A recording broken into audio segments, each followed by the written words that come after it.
Hi, I'm Julia Griffith in association with Gem A. This video will teach you how to pick up gemstones with the use of tongs or tweezers. Stone tongs are required for holding faceted gemstones when viewing them with a 10x loupe.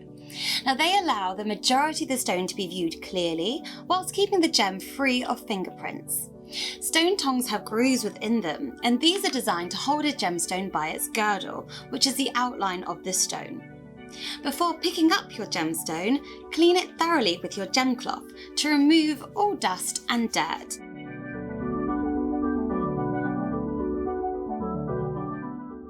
Position the stone with the tongs so that it is face down on the cloth. To pick up the stone, hold the tongs parallel to the table and pick up the stone at its girdle, using minimal tension to secure the gem in place. If the stone is held too tightly, or if it's not properly within the grooves of the tongs, the stone may fly out from the tweezers across the room, which ideally is to be avoided. We want to hold the stone near the very end of the tweezers, as this allows more light to enter the stone, as well as avoiding some of the reflections caused by the tapered areas of the tongs. Once the gemstone is securely in place, transfer the tongs to your non-dominant hand, holding them between your thumb and forefinger, about an inch away from the tip of the tweezers.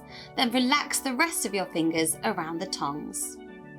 The area of the gem that you wish to view should be facing away from your palm.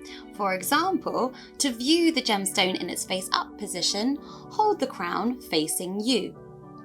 When using a loupe, it's best to keep the position of the tongs vertical to allow the light to shine through the gem effectively.